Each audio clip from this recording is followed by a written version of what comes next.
Live from the Washington, D.C. area, it's the Inside Scoop. All the news that our viewers want to know. Now, here's the host. Welcome to Inside Scoop. I'm Kim Costabile, and Labor Day is upon us, and so is the last days of summer, and it's time for the kids to go back to school. It's also time for Congress to go back to work. But before we do that, let's have a few more days at the beach.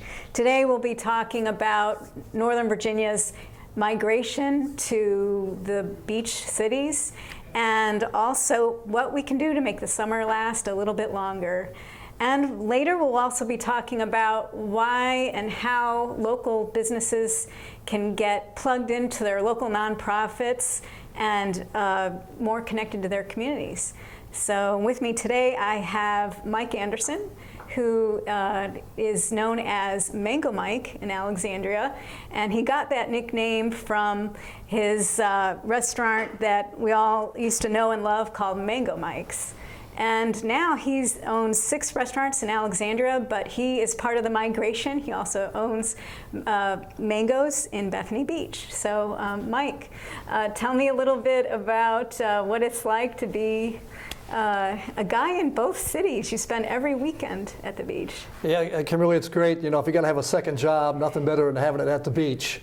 I'm lucky. We've had Mango's down at the beach now for this is our 19th season, and I've got a partner down there, Dick Heidenberger, and Dickie's got 5 or 6 restaurants in D.C. He's got Bottom Line, Mad Hatter, Front Page, those joints, and he's got a couple of restaurants down at the beach. So he's there, frankly, more than I am. I'm just on the weekends down there, but he's down there good 4 days a week, holding the fort down. But we've been really blessed down there. Bethany is a great little beach town, and it's been real supportive of Mango's down there. And we're the only restaurant down there actually on the ocean. So if you want to see the ocean, you got to come to Mango's. Yeah, let's come and see. We have some great photos of the beach, starting with photo number 1, and I was actually down there recently, and I took some shots of your interior shots. But also, what's fun is you told me that during the season you have about 800 restaurants, 800 dinners a night. Yeah, we're really busy. It's amazing. You know, our staff they work like sled dogs down there, and we put out 180 dinners an hour, which is 3 dinners a minute during the season. It doesn't matter if it's a Monday night or a Saturday night. We do 800 dinners. And everything is cooked from scratch. It's not like it's in a steam table somewhere. So we either broil it, saute it, fry it, bake it, all from scratch, and they're putting out these meals, and it's pretty incredible. And then we've got this cast of college students that work with us during the summer, and then during the shoulder months we're just open on the weekends, and we've got locals that work down there. So they're nurses and firemen and teachers and police officers, and they work with us on the weekends when we're just open on Saturday and Sunday, down to Friday, Saturday, and Sunday. Wow! So they do a great job, and we've had pretty much the same crew down there, especially the kitchen guys, for the last 15 years or so. So tell me a little bit more about the nurses and the firefighters. How did you recruit them? They're just some local people that were looking to make some extra money, and they were looking for some part-time work, and we'd open up down there, and we encouraged them to. Got a picture of some of your kids there. Yeah, these are all the college kids, and they're just. I work the weekends down there, and I got to tell you, working around these college kids is just a lot of fun because they've got so much energy, and through an osmosis process, you get this energy from these kids, and it makes working down there a lot of fun. And my daughters have worked down there when they were going through college. They all worked down there, and I tell you, working with your kids is a whole different dynamic. I mean, you go from father-daughter to coworkers, and it's a pretty interesting experience. I bet. It's not easy. So yeah, even me directing interns, it's not easy. So I can imagine. And so the kids are from all different areas. They come from. Yeah, most of the kids' parents have a home in Bethany, and because there's no cheap housing in Bethany, so you can't really go down there. You can go to Ocean City and get a job and get some cheap housing, but you can't in Bethany. So almost all the kids that work for us down there, their parents have got a house somewhere in the area. And then they're all, the trouble is right now we've lost most of them because they're all going back to college. So we're still really busy. We're still doing 800 dinners a night, but our staff is cut down to about half. So this is the toughest kind of 10-day period for us down there. And as I said, everybody's working like a sled dog now. Everybody's working doubles. So Labor Day is crazy. It is very crazy. So, wow. And then we were just showing the front of your restaurant there at Bethany Beach. So there's the familiar Mango's logo, and then the deck. And you were saying that you'd weathered some storms there recently. Yeah, it's interesting. The northeastern storms are probably worse than a couple of the hurricanes we've had come through there. And a couple of years ago, the town built this 2-story dune right in front of the boardwalk, which depressed a lot of the neighbors because they didn't know what was happening. They came back from the end of the winter, and now there's this huge mountain of sand. You can't sit on the boardwalk, see the ocean anymore. But they're all grateful because this winter we had that big storm, and it ate away almost the entire dune during that storm and saved most of the town. Had that dune not been there, God knows what would have happened. So right. It was a blessing. So now there's kind of a cliff there where the dune used to be. Right. Now that's pretty intense. And I remember it was like a berm, and then it just. But now, but you always have the great view from your restaurant because it's 2-level. Yeah, we're on the second floor. That's right. So. Yeah. And I say we've been there 19 years, and most restaurants have a cycle to them, and they only last, a particular theme is only good for 7 or 10 years. And then they tell us, that the professionals tell us, you need to change it. But we're lucky because, for the most part, we only see our clientele 1 week out of the year. You come down, you've got your summer vacation, you bring your kids down, and all these kids have grown up at Mango's. We've got kids that were, 3 or 4 years old when we first opened, that are sitting at the bar now drinking margaritas. So the kids have grown up there. So they come down there, they're excited about seeing Mango's. Yeah. It's all part of their grown-up heritage for the most part in Bethany. So it's kind of, it's new to them every year. So so as I said, we've had the same theme for 19 years now. But we did this winter, we did some renovations this winter and a lot of sprucing up, and the place looks pretty good. And this one shows the view from your deck also. So there's an outside deck as well as interior shots. And so some folks are enjoying there. So you have all different ages enjoying it. So yes, we do. Yeah. So in this migration, do you see patterns in terms of the ages? Have things changed over the past 19 years? And that's the interior shot again from your dining room. Bethany is pretty resilient when it comes to the economy. Back in 2008, when things got the bubble burst and the economy kind of dropped, the restaurants down in Ocean City dropped off 20-30% of their business. We were only down about 2%. Bethany's a pretty wealthy little town for the most part, so we're not really affected too much by the economy, but we are affected by the weather. So this spring, we had all that rain in April and May. So our business was way off in the spring because the weather was so terrible. And so that's how it's affected us. But as far as the clientele down there, it's always been really good. But Bethany is a family town. It's all family, especially young families. The singles like you, Kimberly, they all go up to Dewey and drink, the Starbird and all those restaurants up there. They go down to Ocean City, there's Secrets, whatever. But Bethany is a family town. Bethany is kind of like Delray on the water. Same clientele for the most part. Which is why you and so what made you choose Bethany? And then I'll ask you later what made you choose Delray. Well, I didn't choose it. My partner Dick Heidenberger, we had been friends. We used to work together for the same guys years ago in D.C. And he had called me up one day and said we just opened Mango Mike's in '96, and the Restaurant Association of Metropolitan Washington named us the best new restaurant of the year. So that was pretty exciting. So he called me up and he said, "Hey, Mike, I got a chance to do this restaurant at the beach. Are you interested? You want to do a partnership?" And I said, "Well, Dick, on the beach." I said, "So right on the beach?" He says, yeah. I said, well, Dick, can you walk out the door and be on the beach? And he said, yeah. And I said, oh man, I'm in. I said, where is it? And I had no idea where it was. And he said, well, Bethany. I said, I'm in. Where's Bethany? And so I drove down there the next day, and we met with the landlord. And it was interesting. The landlord, Jack Burbage, pretty sharp guy. He had a competition for the space because there were about 6 restaurants that wanted that location, including Phillips Crab House. And as a landlord, I would have said, okay, who wants to pay the most rent? But he said, show me what you're going to do with my building, and I'll decide what restaurant I'll let in there. Wow. And so each of us had a 3-hour presentation lined up with Jack Burbage, show him what we're going to do. And we had the Mango Mike's in Alexandria, and we showed him videos of that, and our menus and everything else. And he just loved it. And so he picked us instead of the Phillips Crab House and a couple other big places. That was pretty exciting. But I got to tell you, when I went Jack, I would have gone with Phillips. Deep pockets, you wouldn't have to worry about the rent.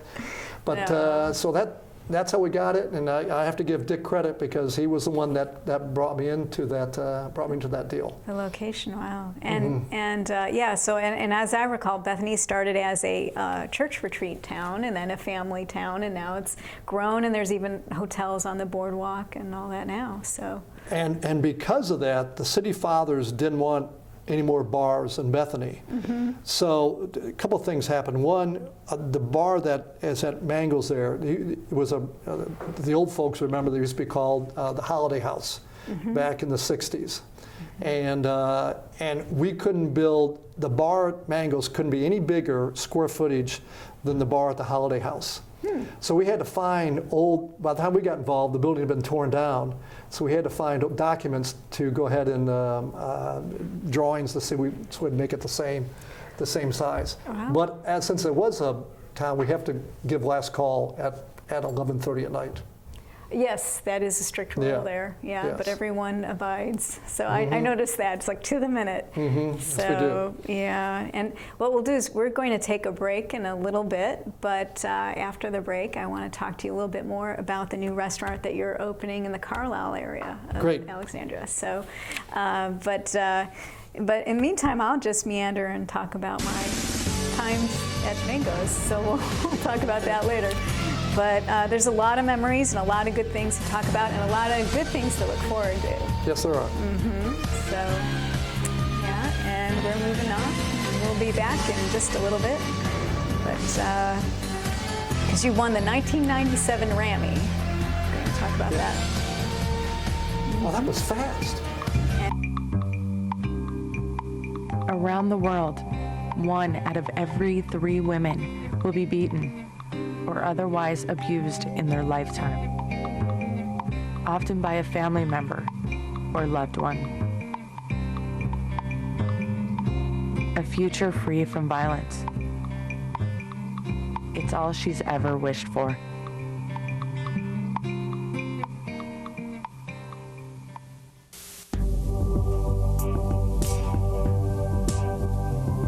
Did you know you have the power to stop children from joining gangs? You can help a father find a job and home for his family.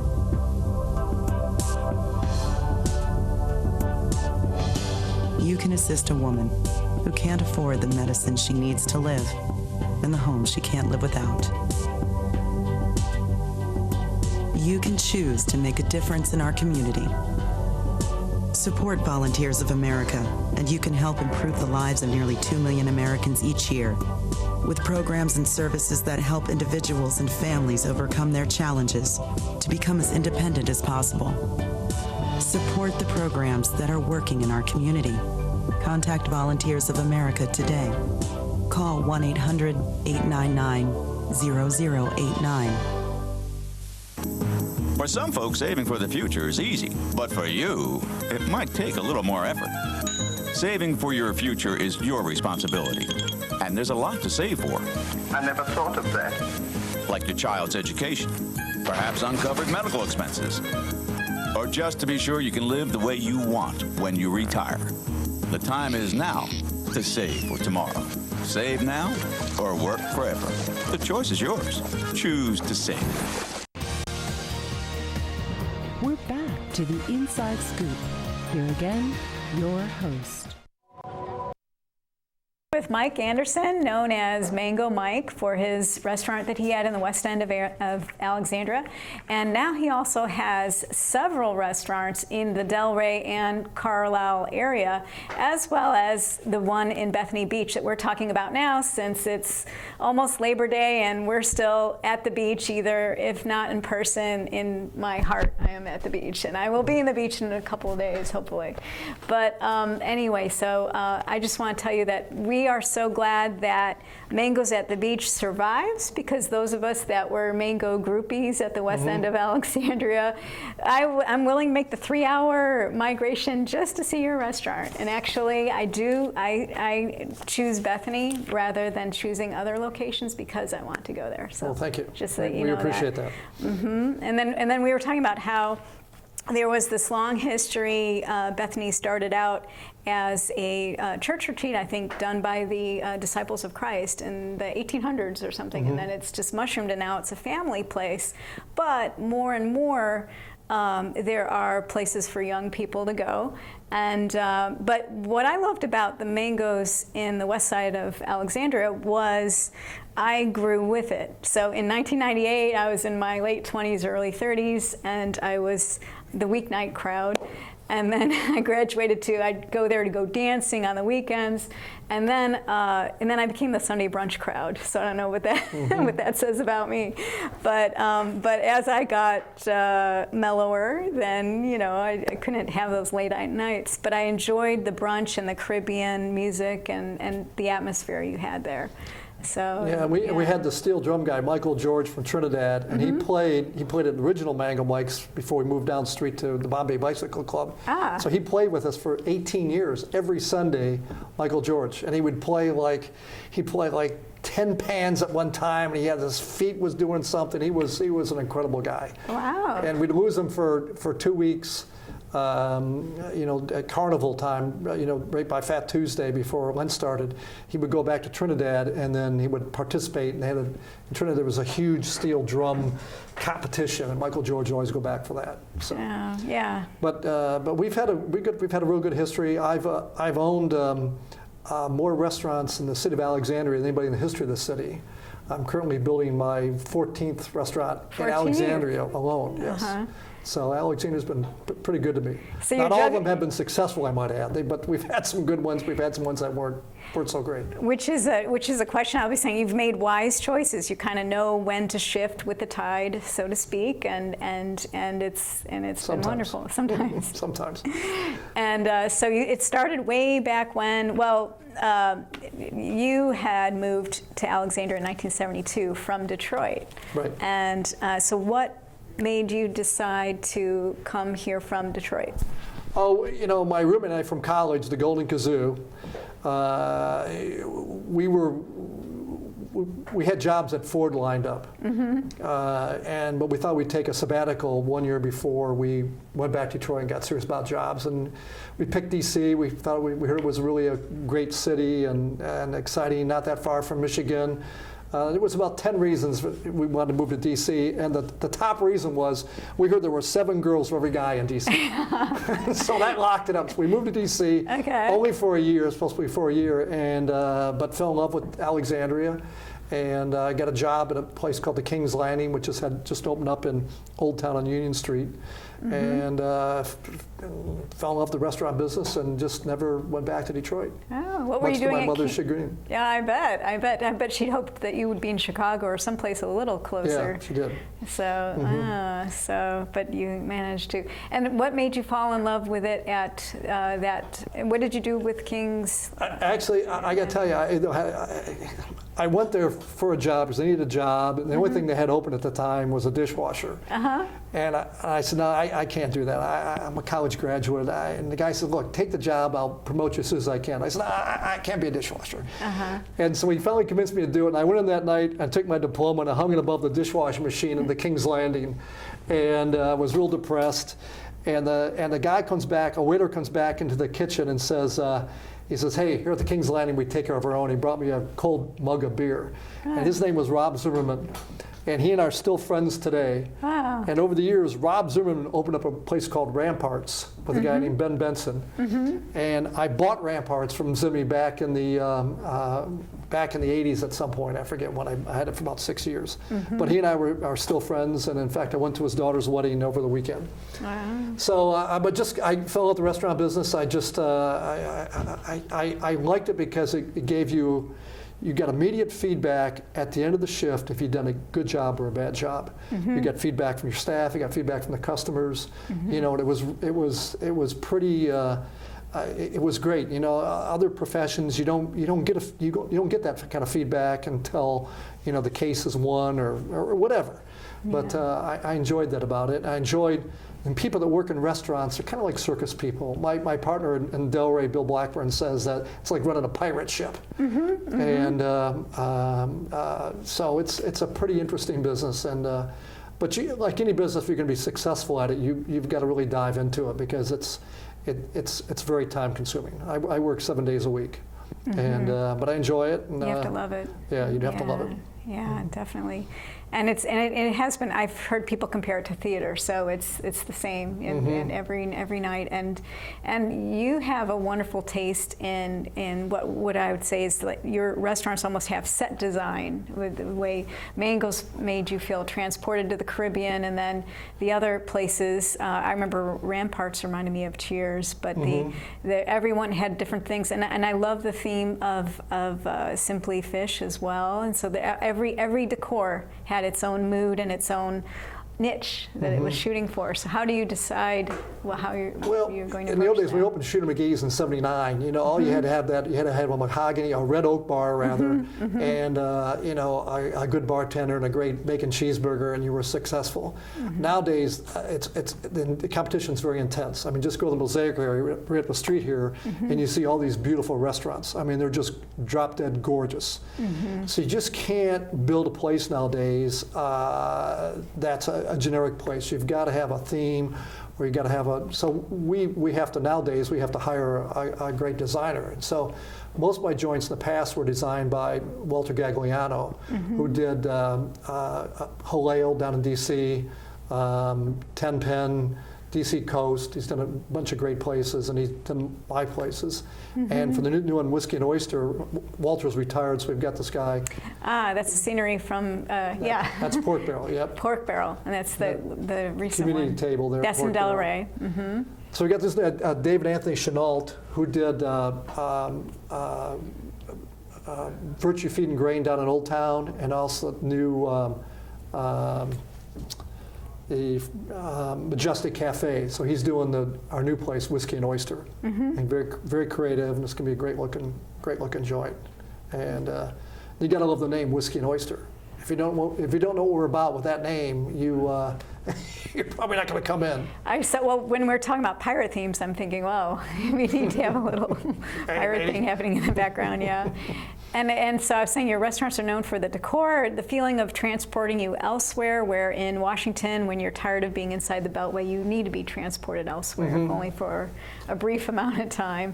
And then the employees, the customer service, they know your name, and that's just how I've staff is really critical, hiring the right people. And and we kind of take the Sir Richard Branson.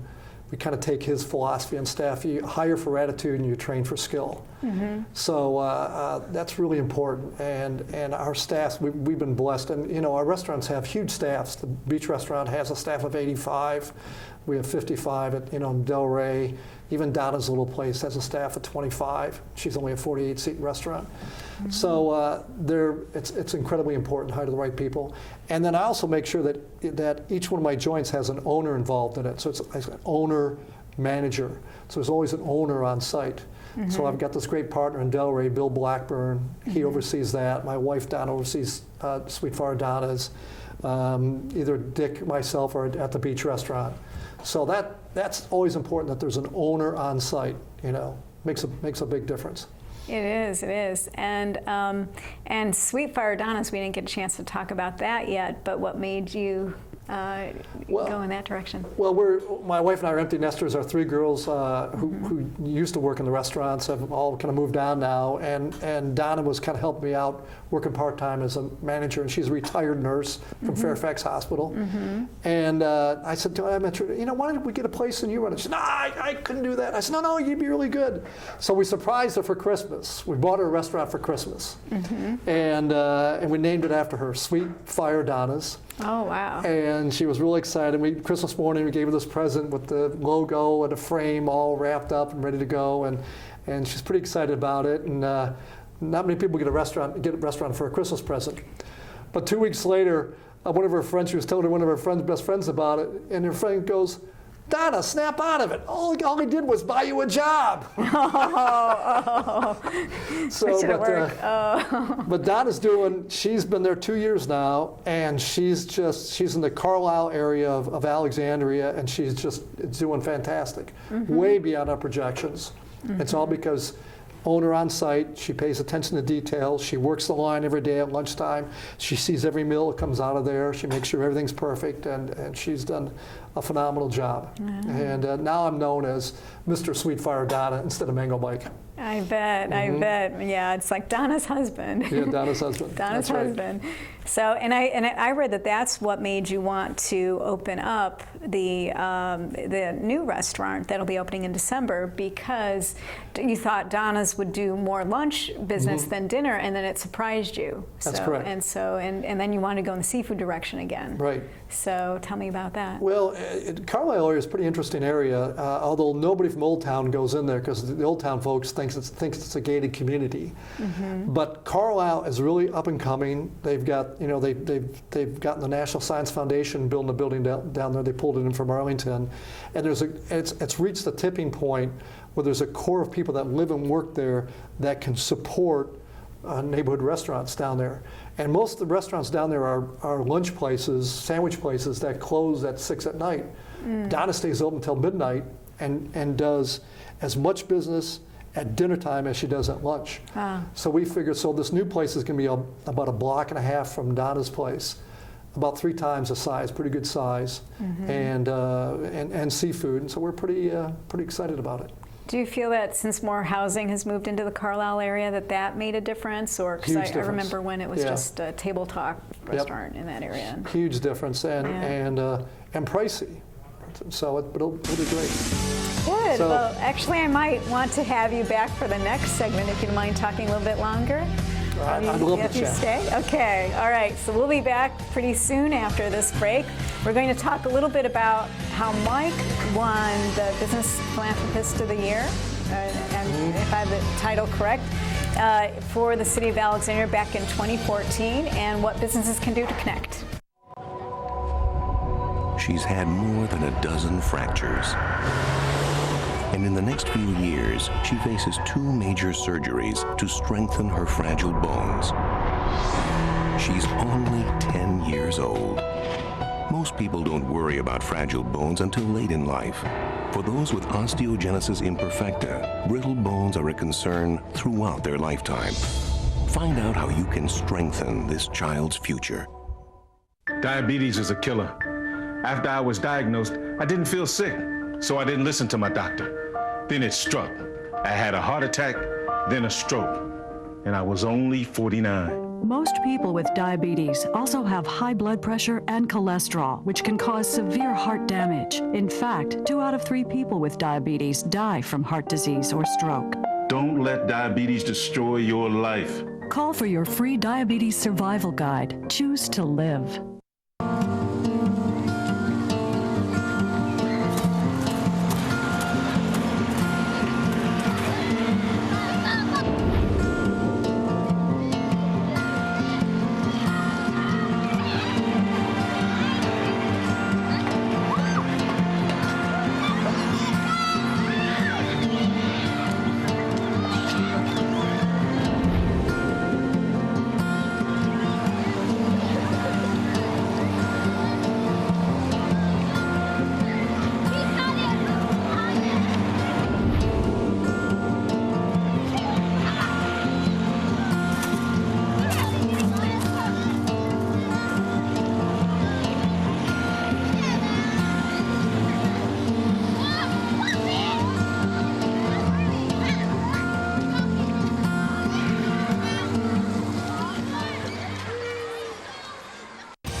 back to the Inside Scoop. Here again, your host. Welcome back. And we're here with Mike Anderson again, who with his wife Donna have opened several restaurants in the Alexandria area. And Mike, I wanted to ask you, what is the main difference between doing business in Virginia versus doing business in Delaware? No retail sales taxes in Delaware. Okay. God love them. Okay. And no, like Alexandria's got this, it's got a food tax, which I guess Fairfax is talking strongly about adding. So, in Alexandria, you're paying 6% to the state and 4% to the city added onto your bill. They have none of that in Delaware. And now, and it was pretty easy to build in Delaware because we did this 19 years ago, 20 years ago. So I don't know if it's changed in the city or not, but compared to what you have to go through and build in Alexandria and in Bethany Beach was a huge difference. Huge difference. You have to build from scratch. And what you find is that you give back to the community quite a lot. For example, right now you're doing a school supply drive in one of your restaurants. Is that the Holy Cow restaurant? Holy Cow and Pork Barrel. Yeah, and Pork Barrel. They both have the school supply drive. Oh, so tell me a little bit more about that. So people bring in if a kid brings in a school supply and a new one and throws it in the tub, he gets a free meal. And then they're all going to go to the Mount Vernon Community School. Which we're going to give them to them next Monday, in fact, Labor Day. Next Monday, wow. Yeah. Okay. So we try to do a lot for the community. I hate to use the term, giving back. It seems like it's overused, but we try to be generous. My partner and I, Bill Blackburn, we try to do a lot for the community, and we came up with this idea for Holy Cow that. We want to donate to charities, and there's a lot of very generous people in Alexandria, a lot of people that write some very large checks in Alexandria, and we couldn't afford to write large checks to anybody, any charities. But we did say we can afford to give a quarter. So we said we're going to give a quarter for every hamburger that's sold at Holy Cow. And so we come in, we have a list next to the register, there's 170, believe it or not, nonprofits in Alexandria alone. And so you come in, you order your burger, you tell us what your favorite charity is, there's a number next to each one, and you tell the cashier, I want to give it to number 28, and she punches that into our POS system, so we record it. And it's our quarter, not your quarter. We're not asking you for a quarter, it's our quarter. And so we figured, well, we'll get a few quarters. Well, we're shocked how well it's worked.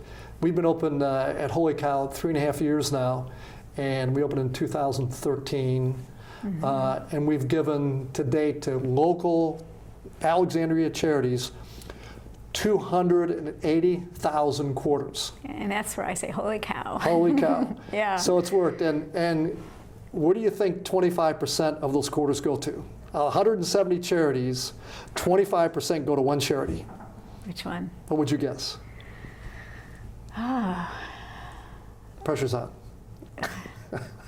I will tell you, the animal shelter. Okay. Forget about the homeless kids. Forget about everything else. Yeah, the individual. Because of Delray. 25% of those quarters go to the animal shelter. You're right. So an animal shelter gets a big check. So every week we give a check to John Porter of Alexandria Community Trust, and they're kind of lack of a better term, they're kind of a clearinghouse for all the charities and nonprofits in Alexandria. And we give them a check every week, and then once a quarter, John Porter goes in and writes a check to every one of those 170 charities. We give them a printout on what charities has raised what based on each customer's response. So it's worked out really well. 280,000 quarters to date. And, amazing. Yeah, it's been pretty exciting. It's been an excellent program. Yeah, no, that's something. And it's funny to see how each community is different. So they're voting for their favorite charity in a sense by putting a quarter toward it, and animals are important. I mean, those in kitties Alexandria, all those quarters. You've got the Christmas parade and the pet parades and all that going on. So it's a very animal-oriented thing. And it is. So and some places allow pets in the restaurant, but do you have it on the sidewalk, or how do you? The health department and Alexandria are very strict about that. Yeah, but we have outdoor dining at our places, and you can have your pet in the outdoor, just outside of the on the sidewalk, outside of the patio area. Yeah, so it works out pretty well. And what other things make Delray unique from the other communities you've been in? 15 years ago, 20 years ago, Delray was a drug-ridden, motorcycle riding, shoot 'em up neighborhood. Delray was a terrible place to live. And these women got together, and we call them the Delray Mafia. And the Delray Mafia, and they got together and they said, we're gonna transform Delray into a family living. And they didn't get any support from the city. Alexandria City did nothing to help these ladies. Wow. They went ahead and they put together, what they did was, and some of them were artists, so they went to these landlords where all these empty storefronts in Delray, and they said, look, let us have the storefront, and we'll decorate it, and we'll put our art in there, give it to us rent-free. And they went in there, painted it, fixed it all up, and then shop owners came in and said, this is really cute, can I rent it? So they started transforming the Main Street and getting businesses to come into Main Street. And then Evening Star was really the first, and if you look at the history of transformation of neighborhoods, restaurant guys are usually first. Evening Star came in there, and they opened up this first-class restaurant in the heart of Delray when it was still kind of a kick-ass area. And that really started it. And to this date, that same group of ladies still honcho Delray, and they put on the Delray that's the Halloween parade every year. Okay. They do the Thanksgiving turkey trot. So they've done Pat Miller, Gail Reuter, Nancy Dunning, who passed away, was murdered a number of years ago. Miss Bailey. They've done a Sheriff Dunning. There's a whole group who have just taken Delray and they've transformed it. And that's what, and the Carlisle community, people live there, they want a Delray type community. They love Delray. They want to be like Delray. They can't figure out how to do it, but they need to get a Pat Miller down there. They need the Delray Mafia. They need that same group to really transform, because as much as the city would like this to dictate, hey, this is going to be a great neighborhood, it's got to be organically grown. It's got to be done from within by the residents. And so Delray today is one of the top neighborhoods in the metro area to live and raise a family. And you can tell by the housing prices down there. So we were lucky to be blessed to be able to open up these restaurants in Delray. And we love supporting the community, and they've been, and the Delray citizens are very supportive of their businesses. Of course, the key is you got to do a good job. If you don't do a good job as a Delray business, then you're probably out of business within a year. They talk. They talk. But if you do a great job, they're incredibly supportive of all the businesses down there. You said that sometimes you face challenges when you come into an area. So what sort of challenges did you face, and how did you meet them? Well, when the residents heard that Mango Mike was coming to town, was going to do a barbecue place, they had these visions of belching smokers and stuff. So some of the ladies got together and they formed the Red Wagon Brigade against Mike Anderson. And they went around door to door getting signatures, a petition saying that the wood from our smoker was going to cause cancer in kids. So our response was that there's no fireplaces in Delray, and so we had to have all these meetings with the city. They brought up environmental people from Richmond, and they were concerned about our barbecue smoker, and they wanted us to put in these scrubbers. So in any case, we finally put in a special dilution fan. But now you go to Delray. Unfortunately, outside the restaurant, you cannot smell any barbecue. Unfortunately, but we got through that, and we had a host of meetings with the neighbors, trying to keep everybody happy with the city. It was arduous process. So you had it designed so you couldn't smell it. So that's the hardest thing. And I know growing up in Chicago, you love to smell the restaurants going down the street, but it's a different culture. You go to Pork Barrel, you can't smell anything. Yeah. Except the flowers. And until you open your door, and then you walk in, and it's lovely. But for Bill and I, it was a very hard process to get through and to get acceptance. Now it's, it's a love fest now. Wow. And then you said that you also ingratiated yourself by getting involved with the local nonprofits and all that as well. But I find it intriguing, your relationship with Al's Steakhouse. What happened? Al's had been there way before you. And that's the saddest story. Al is actually John, who owned Al's Steakhouse for 40 years, passed away about a year ago.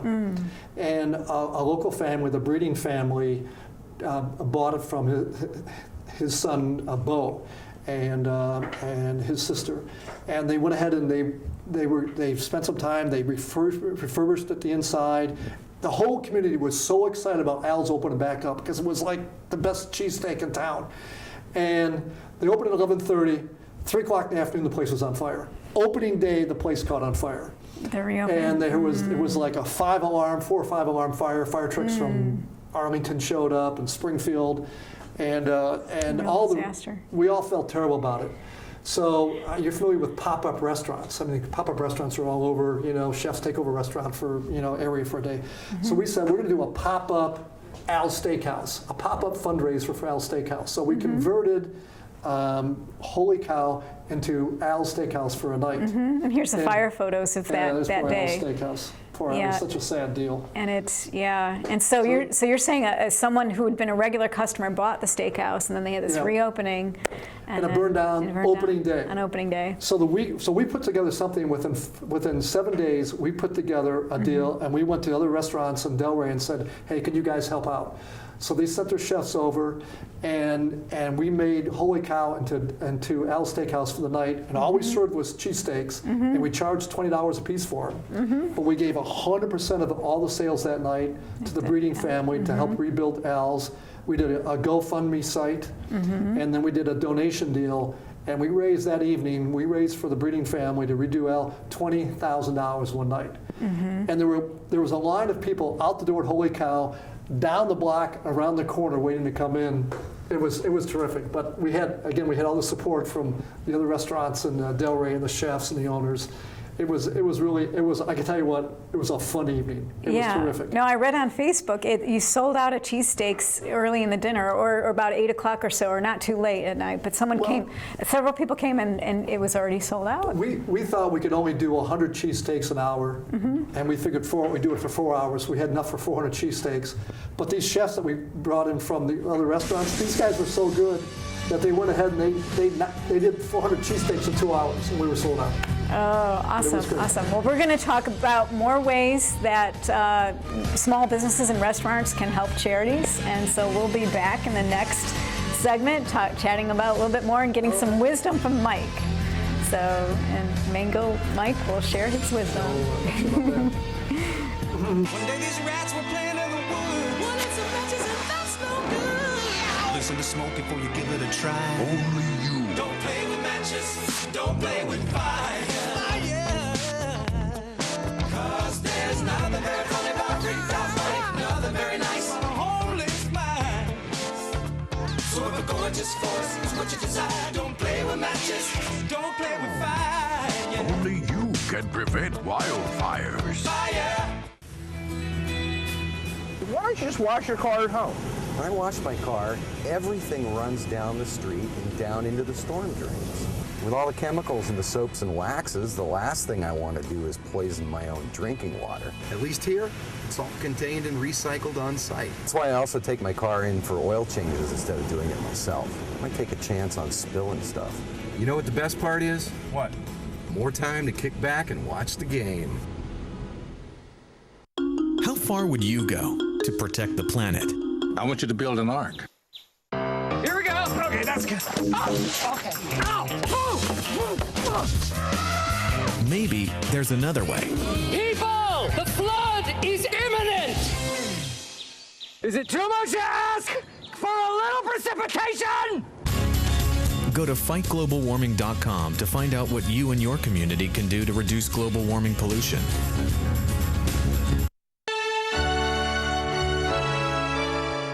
Somewhere around the world, there are men and women of the armed forces risking their lives, helping rebuild communities after natural disasters, collecting toys for needy children, tutoring kids in school, These are your sons and daughters who work to keep us safe, secure, and free.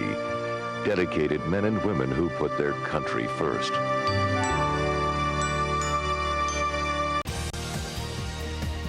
We're back to the Inside Scoop. Here again, your host. And we're back with Mike Anderson, and he had won the Business Philanthropist of the Year in Alexandria in 2014. And there's a long history actually of his creative endeavors. His contributions to the community actually began back in the 1980s when he had started the restaurant Shooter McGee's. And Shooter McGee's in the Alexandria Autumn 10K raised more than 50 grand for Special Olympics. And additionally, later on when you opened the Eastport Raw Bar, which is in the site of where the original Mango's was, Eastport, you also raised a great deal of money for the tuxedo-themed 10K, as well as funds for the Make-A-Wish Foundation. And then you also participated in various triathlons and Chesapeake Bay swims to make money for Make-A-Wish. So that's awesome. Yeah, we did the 10Ks at Shooter McGee's for about 10 years. And Alexandria Autumn 10K, and it was pretty cool. And it was cool because we got all our customers at Shooter McGee's involved in this deal. So we said, most people were just putting on a regular 10K, you go run and get the orange at the end, and you were done. But we said, we're going to feed everybody. So we get all these volunteers that were all regulars at Shooter McGee's to man these cooking stations. So we set these stations in the parking lot at Shooter McGee's, and we had a pancake station, we had an omelet station, we had a fresh fruit station, we had a donut station, we had pasta station, and we had about 1,500 to 2,000 runners every year. And when they finished, they would go to the parking lot at Shooter McGee's, and all these regulars were out there, cooking for them and doing a big breakfast. And it would take about 100 volunteers to run this race. And we did it at Shooter McGee's for about 10 years until they sold. We used to run through Cameron Station, what was a military complex. And after Cameron Station closed, and that kind of killed the race because that was it was 3 miles of our course inside that. And then one year we did the $100 Classic out of Eastport Raw Bar down in Old Town, where the runners had to pay $100 to run the race. But you got your packet delivered to you at your office. You got the water stops for Evian water, and it was kind of a gimmicky thing. We only had 100 people running it, but it was a lot of fun. That sounds fun. And so you actually ran it, and then you had other employees run it with you? Yeah. Fun. But I think it's real important for all these restaurants to somehow, get involved. And as an independent, you're always battling against the chains, because the chains have got, they've got the power of mass advertising. A little place like Shooter McGee's or Eastport Raw Bar can't do television advertising. But nowadays with social media and with all the aspects of that, and with other things on the internet, if you've got a way to get your message out, and a great way to do it is doing something for the community, now you can go up against all the chains. And the chains are really worried. The chains are, all their business is down. You look at the casual market segment last year, chains across the board are down about 4% in sales. Independents are holding their own, because independents have gotten smart and how to go ahead and compete with that market via social media, Facebook and everything else. But you need a hook. You just can't go on Facebook and say, hey, look, come down and join me for brunch. That's not going to do anything. Right. But if you're doing something for some local organization, some charity, some worthwhile cause, raising money for sick kids or whatever, and you're being genuine about it, and you're raising some serious money, and you're not doing it as just a method to get customers in the door. You hope that's a byproduct of it, but if you're sincere about it, and you do more than one thing a year, and these things are like grains of sand. At the end of the year, you've done 12 events that have been involved somehow in the community. These things add up, and it makes a real impact. And the independents now, are really, you can hold your own against the chains. And we do a thing like at Holy Cow, at Pork Barrel, we're under construction. We looked across the street at Christmas time, and the Delray Business Association put up their annual Delray Christmas tree. And it was a Charlie Brown Christmas tree. It was like 6 feet tall, broken branches. It was the saddest thing. And I went to Pat Miller. I said, Pat, what's this with the tree? Well, it's all we can afford. We only get the small budget. And I said, next year, Pork Barrel is going to bring you a tree. So we've done it for the last 6 years. I know there's a picture. Yeah, there is a picture somewhere of a tree in there somewhere. So the last 6 years, we go out almost to West Virginia with a big trailer, and we get like a 25, 27-foot Christmas tree. And then, one of the local builders that's doing some work over at Potomac Landing, Potomac Yards across the street, they sent a big crane over, and Kathy Puskar gets that lined up for us. And so we got now a 25-foot tree every year in front of. And just a little thing costs us like, $1,000, go get this tree and rent the trailer, but it makes a big impact. So everybody in Delray knows that tree came from Pork Barrel. And so this is the kind of things that independent restaurants need to do around town to compete, to get their name out, do something for the community, and it makes a huge difference. And it's made a huge difference for our businesses. Right. But don't do it. Don't be profit-driven to do it. Right. Because if you get profit-driven to do it, everybody's going to see through that sham. Right. You got to do it. It's got to come from your heart. Yeah. You got to spend a few dollars to make it happen. Yeah. But. Now I know it was obvious with you all the time when you were in the West End, working with you in a fundraiser I did for the Hispanic Committee of Virginia. It was great coming in and you helped me plan it and all that. And then you said, oh well, in February we actually give a percentage back to charities. That was back then, and so it was neat. So I was able to have folks come in on a certain day and all that. But that was very authentic coming from you, and you cared about literacy. And a lot of the things that you do now, giving the money to ACT, a lot of those programs are literacy programs, not just the animal programs. So there's a lot of literacy and education programs that you support. But in that case, they have to choose where their quarter goes. Choose where their quarter goes. But you also, if someone approaches you, you're very accommodating and helpful in helping them plan something, and that's been wonderful. And a lot of restaurants are. I mean, all the restaurants and all the guys I know get hounded 6-7 times a week about giving gift certificates to silent auctions. Everybody's in the silent auction game, and most of the guys I know do that. Most of the guys are pretty generous about that, and as I say, it makes a difference. Oh yeah, silent auction bids, all kinds of fun stuff. And then there's a whole bunch of other things. You have done so much. You were named the Alexandria Chamber of Commerce Business Leader of the Year in 1999, and you served as the organization's chairman of the board in 2011. And you're a founding board member of the Alexandria Convention and Visitors Association and past chair of the Alexandria Small Business Development Center. So that means a lot with the SBDC. I did a little bit with the SBA, so I know you're helping, mentoring, training, helping other small businesses. Bill Reagan runs that SBDC down there, and they do a great job. So if you think about you want to start a business in Alexandria, they provide a free service for you. You can get counseling. They've got a banker, they got a lawyer on staff, free counseling for you, and it's made a huge difference. And we've even used their services over the years. And but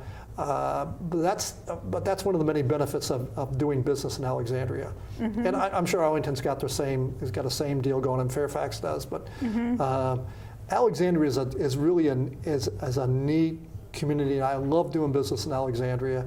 I complain about it. I complain about the SUP process at times, but the end result is I keep coming back there. I keep building more places in Alexandria, and I like the environment. I like the people. I like the location, and it's a great little town. The SUP process is the permit process? A special use permit. So, okay, that's always. Every business, unless you're just a generic cat shop, has to get a special use permit to do business in Alexandria, and they craft it. They put certain things in it just for your business, like hours of operation and how many seats you can have, and it's to go through it. It's a lengthy process. You usually have to hire an attorney to go through it, and it's a dance of 1,000 butterflies. And there's a lot of naysayers and bedwetters along the way that want to kind of trip you up. But if you get through it, you get your SUP. Life is good. Yeah. Well, what's neat is that you have a way of calming people, making people feel like, yes, it's a process, but it's worth it. And so if they talk to someone like you, they're listening to the voice of experience. And if they join the Chamber of Commerce, get some help from them. They go to the SBDC, right. Small Business Development Center, get some help from them, or the ADP, Alexandria Economic Development Partnership. Stephanie Landrum does a great job of running that organization, and it's a great network. It's good. They've done a great job. So now you're the Whiskey and Oyster restaurant that is set to open by December. That's been a process. You had your eye on that for 2 years, and yeah, it's been a long time getting the lease approved, and we're surrounded by all these businesses that are government buildings that are acronyms: USPTO, the National Science Foundation, NSF. There's a Shroom building. There's something else down there, and I wanted to call it an acronym. I wanted to call the new place Ocean. It's a seafood restaurant, Ocean, OSHUN. I was going to call it the Organization of Shellfish and Healthy Underwater Nutrition. I couldn't sell it to my wife. I couldn't sell it to Bill. I couldn't sell it to anybody. Everybody thought I was terrible. Terrible idea. Terrible. I love that name, Ocean. And acronym. So I was reading the Washington Post one day, and I was reading the Date Lab article by Carolyn Hawks. Hawks. And don't ask me why I was reading Date Lab, but what happens? But the title of her article was, all this couple needed was whiskey and oysters. I went, damn, that's the name. That is the name, Whiskey and Oysters. It tells what we want to be. We're going to have a big bar in there. We're going to have a separate raw bar. It's going to be a seafood place. And I called a good friend of mine, Andrew Palmieri, who's a foodie and an attorney, and he knows everything. And I said, Andrew, what do you think of this name? And he said, oh, Mike, you can't, whiskey and oysters, they don't go together. It's got to be light white wine. It's got to be, gin and vodka. You can't, whiskey doesn't go with oysters. And I said, Andrew, with the millennials, it's a whole new game nowadays. These millennials, they love whiskey. They're drinking bourbon like crazy, and oysters go with it. And we're going to call it Whiskey and Oyster. So we'll see. That's and we're hoping November we'll be open, and it's right there in Carlisle in the Grant Thornton building, and it should be a pretty cool place. So it's 333, and what's the name of the street? John Carlisle Street. John Carlisle Street. Yeah. Well, we'll be excited to see you maybe in November, before November, December when you're ready, or we'll get some footage of the restaurant as it's getting built. And it's so exciting. Good. Thank you for coming. My pleasure, Kimberly. Thanks for having me. Appreciate it. Thank you so much. A lot of memories and a lot of good times ahead. So it'll be fun to watch. That's great.